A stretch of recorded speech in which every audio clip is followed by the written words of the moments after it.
ఈ వింటర్‌కి మీ ఇంట్లో పక్కా చేసుకోమని చెప్తాను. మష్రూమ్ దొన్న బిర్యానీ. మెయిన్‌గా స్పైసీ ఇష్టం ఉండే వాళ్ళు మాత్రం అస్సలు స్కిప్ చేయొద్దు. లేట్ చేయకుండా రెసిపీ ఇచ్చేసేసుకుందామా?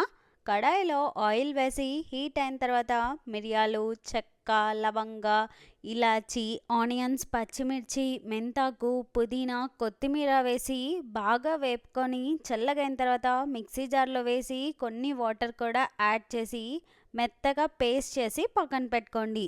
కట్ చేసుకున్న మష్రూమ్స్ అన్నిటిని సాల్ట్ వాటర్లో వేసి మంచిగా వాష్ చేసి పక్కన పెట్టుకోండి. అదే కడాయిలో ఆయిల్, నెయ్యి వేసి హీట్ అయిన తర్వాత చెక్క, స్టోన్ ఫ్లవర్, జాపత్రి, బిర్యానీ ఆకు, ఇలాచి, అనాస పువ్వు, నల్ల యాలుక, షాజీరా వేసి మంచిగా వేపుకోండి.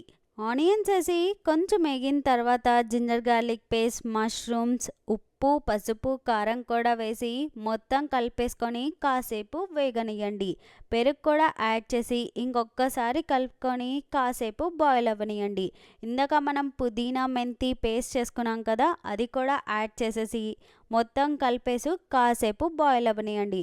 లాస్ట్లో గరం మసాలా కూడా యాడ్ చేసేసి ఇంకొకసారి కలుపుకొని గంటసేపు నానబెట్టిన చిటిమితల రైస్ని వేసి మొత్తం కలిపేసుకొని హాట్ వాటర్ పోసి మూత పెట్టి 8 మినిట్స్ హై ఫ్లేమ్ మీద కుక్ చేసుకొని మూత తీసి ఇంకొకసారి కలుపుకొని మళ్ళీ మూత పెట్టి 10 మినిట్స్ లో ఫ్లేమ్ మీద కుక్ చేసి 20 మినిట్స్ రెస్ట్ ఇచ్చేసి ఆ తర్వాత పెరుగు చట్నీతో సర్వ్ చేసుకోండి. అలా పెరుగు చట్నీ వేసి సైడ్ నుంచి కలుపుతా తింటుంటే ఎంత బాగుందో. నేను ఇలా స్పెషల్ చేసిన రోజు బయట వెదర్ చేంజ్ అవ్వాల్సిందే, ఫుల్ స్నో పడుతుంది.